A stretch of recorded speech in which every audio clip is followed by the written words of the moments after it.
আমি আমার খালিল ইব্রাহিমকে অনেক পরীক্ষা করেছিলাম জীবনে। তার পুরো জীবনটা ছিল পরীক্ষাময় জীবন। আর এই প্রতিটা পরীক্ষায় আমার খালিল ইব্রাহিম সফলতার সাথে উত্তীর্ণ হয়েছে। একটাতেও সে ফেল করে নাই, সবগুলাতে পাস। চিল্লায় বলেন সবগুলাতে। শুধু সিম্পল পাস না, golden A plus, golden GPA 5, first class first, global award পেয়েছে। গ্লোবাল অ্যাওয়ার্ডটা দিয়েছে কে? আমরা জানার চেষ্টা করব কি অ্যাওয়ার্ড পেলেন তিনি আল্লাহর কাছে, কি তার এত মহিমা, কি তার জীবনী, biography and life sketching of prophet Abraham. সাইয়েদনা ইব্রাহিম আলাইহিস সালামের জীবনে কি ঘটে গেল এই কোরআনের ভিতরে আছে না নাই? রব্বুল আলামিন বলেন, ওয়া ইয বিতালা ইব্রাহিমা রাব্বুহু বিকালিমাতিন ফাতাম্মাহুন্না ক্বালা ইন্নী জাঈলুকা লিন-নাসি ইমামা। আল্লাহ বললেন, ও নবী, স্মরণ করুন সেই সময়ের কথা যখন আমি আমার ইব্রাহিমকে অনেকগুলো বিষয়ে পরীক্ষা করলাম, আর আমার ইব্রাহিম প্রতিটা পরীক্ষায় সফলতার সাথে উত্তীর্ণ হলো। ফলাফল স্বরূপ আমি ইব্রাহিম রে বললাম, ইব্রাহিম তোমারে আমি গোটা বিশ্বের মানুষের নেতা বানাইয়া দিলাম। পরীক্ষার ফলাফলে আল্লাহ কি বললেন? তোমার আমি কি বানাইলাম? নেতা। নেতা হওয়া এত সোজা না। লিডারশিপ কোয়ালিটিটা অনেক গুরুত্বপূর্ণ কোয়ালিটি, এটা চাইলেই পাওয়া যায় না। এটা নিজেকে তিলে তিলে পরীক্ষায় উত্তীর্ণ করে কষ্টি পাথর দিয়ে যাচাই বাছাই হওয়ার পরে নিজেকে প্রমাণ করে করে নেতা হতে হয়। চিৎকার করে বলেন ঠিক কিনা? আল্লাহ বললেন, আমি আমার খালিলরে খালি পরীক্ষার উপর পরীক্ষা নিলাম। যারে আল্লাহ ভালোবাসে বেশি তার জীবনে পরীক্ষা। বিশ্ব নবীরে আল্লাহ বুঝাতে চাইলেন, ও আমার নবী, আপনার জীবনটা পরীক্ষাময়।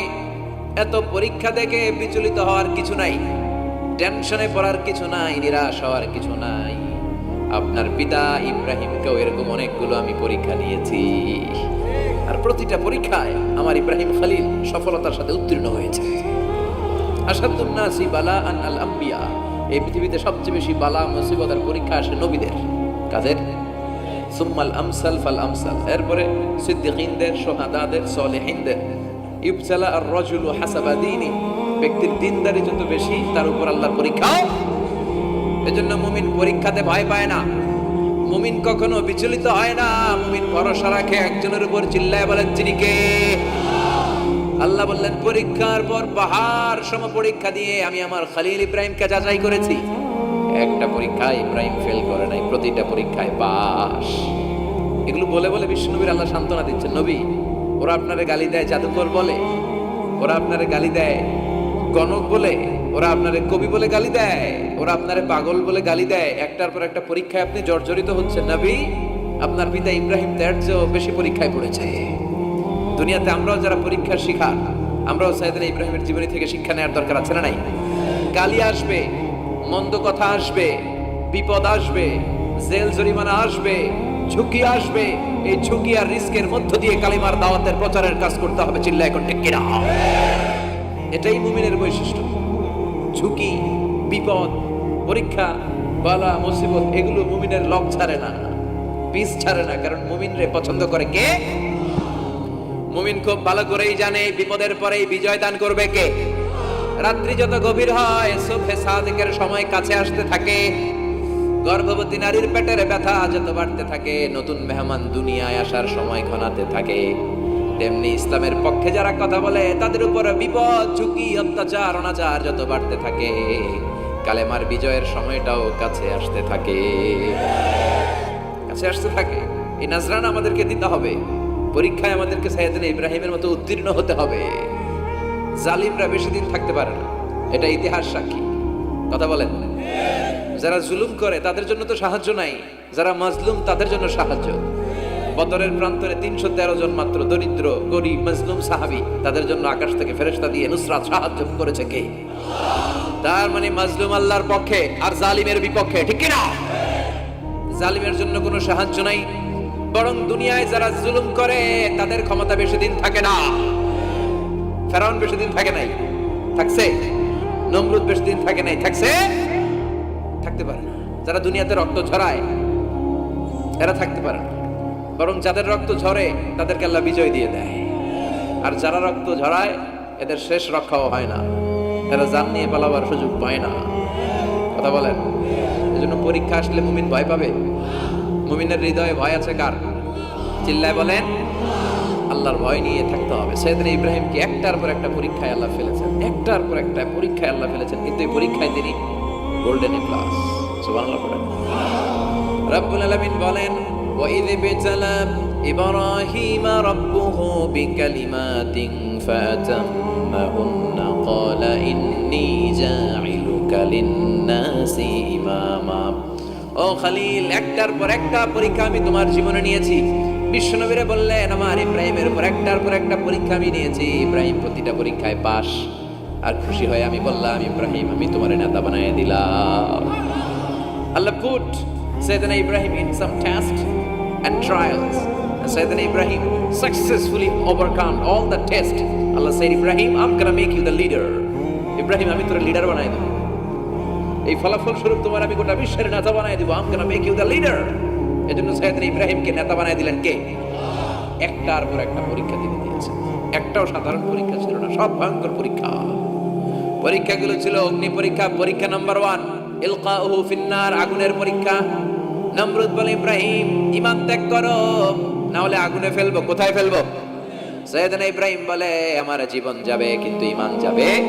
ঈমানের পথে অবিচল থেকে আমার মরণ যেন হয়। তোমারই কাছে মিনতি আমার, তোমারই কাছে মিনতি আমার, মহামহিম দয়াময়। ঈমানের পথে অবিচল থেকে আমার মরণ যেন হয়। পড়ে না আমিন। নমরুদ বলে, ইব্রাহিম ঈমান ছাড়ো, তা না হলে আগুনে ফেলবো। ইব্রাহিম বলে, জীবন যাবে কিন্তু ঈমান যাবে।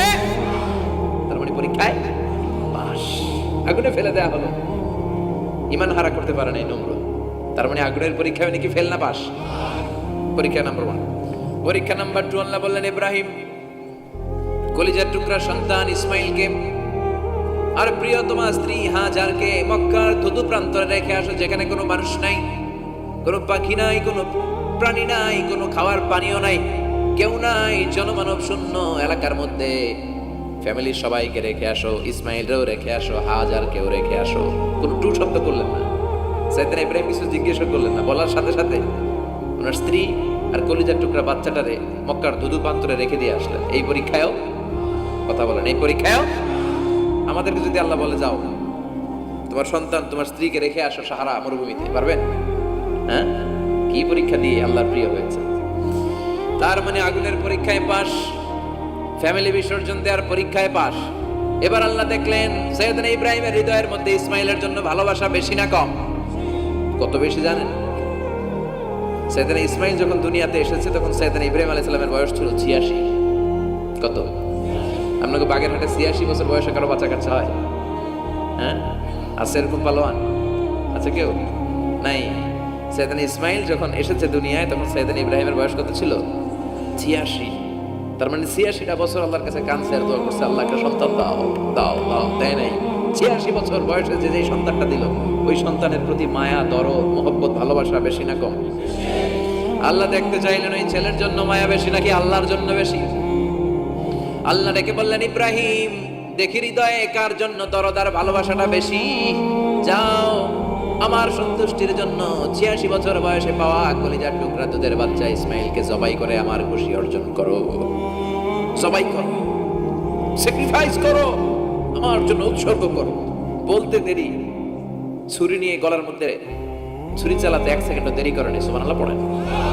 তার মানে এই পরীক্ষায়ও আল্লাহ বলেন, قد صدقت الرؤيا إنا كذلك نجزي المحسنين। ইব্রাহিম ছুরি আর চালায়ও না। ইসমাইলকে মারা আমার উদ্দেশ্য না, তোমার হৃদয়টা দেখা উদ্দেশ্য। এই ইসমাইল মরে গেলে তো সব ঘটনা উলটপালট লেগে যাবে, কারণ আখিরি জামানার পয়গম্বর বিশ্বনবী মুহাম্মদ রাসূলুল্লাহ সাল্লাল্লাহু আলাইহি ওয়াসাল্লাম এই ইসমাইলের বংশে পৃথিবীতে আগমন করবে। চিল্লায় কোন ঠিক কিনা? ইসমাইলকে বাঁচিয়ে রাখা আল্লাহর জন্য ওয়াজিব, আল্লাহ নিজের জন্য এটাকে আবশ্যক করেছেন। সুবহানাল্লাহ পড়েন। Could you imagine কি স্যাক্রিফাইস তিনি করেছেন? প্রতিটা পরীক্ষায় পাস,